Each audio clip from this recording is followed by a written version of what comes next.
It's the end of the Steam Greenlight programme. The boogeyman John Wick is back on the big screen. And Ireland was snubbed at the Hearthstone Global Games. The cheek of them. Welcome to the Weekly Geek Roundup. I'm Olivia. And I'm Rory. This week we're going to start off with some news that I think you'll find is excellent. During the press tour for John Wick Chapter 2, Keanu Reeves dropped by the Graham Norton show and talk quickly turned to his previous work. Rumours have been circulated for quite some time whether or not there will be a Bill and Ted 3, and Keanu actually confirmed that they do have a script for the film, they just need to make it. The film will follow Bill and Ted in their 50s and their failing marriages and disgruntled children, but this time they need to write a song to save the entire universe. Whether it's studio backing or scheduling conflicts that's holding the film back, Bill and Ted 3 just seems to be a fan petition or a Kickstarter away from rolling. Watch this space. After 5 years in operation, Steam Greenlight is being cancelled. Steam Greenlight was a service where indie developers submitted their title for crowd evaluation in the hopes of being listed on the Steam marketplace. While the service began well, showcasing some sleeper indie hits, it quickly developed a reputation for poor quality games, often made with stock assets, and for reskins of titles being re-released to make a quick profit. Valve is replacing the service with Steam Direct, so now all the developers have to do is pass a simple compatibility test and their game can be listed.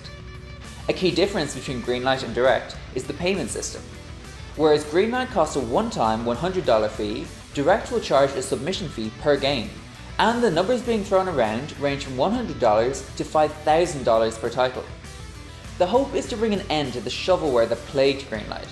Whether or not this will work remains to be seen, but with such a wide scope in pricing, the final submission cost is sure to make or break the service. The boogeyman John Wick is back on the big screen in Chapter 2 and he is suited, booted and armed to the teeth. After tying up some loose ends left in Chapter 1, John attempts to re-retire, but he still has a debt that is yet to be paid. After turning down a job, the bounty ends up on John's head and he must fight for his life. Chapter 2 has every element that made the first installment so special, and you know by now that when the bass drops, the shit's about to go down. Head on over to weeklygeekroundup.com to read our full review and to see why we gave John Wick Chapter 2 4 stars. The Hearthstone Global Games have been announced, with players from 48 countries coming together to duke it out in the virtual card battling title. However, Irish players will be ineligible to take part. Assumptions are that they've been left out simply due to the size of the market. However, considering that Blizzard have offices in Cork, Irish players are taking this as a bit of a snub.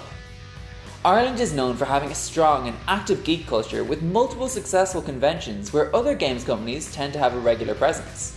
No official reason has been given as to why Ireland was left out of the games, so for now all we can hope is that the doors are opened for Irish players to compete next year. Thanks for watching this week's episode. For more information on all of our top stories, head on over to weeklygeekroundup.com and don't forget to follow us on Facebook, Twitter, and you can now subscribe to our YouTube channel. But for now, bye!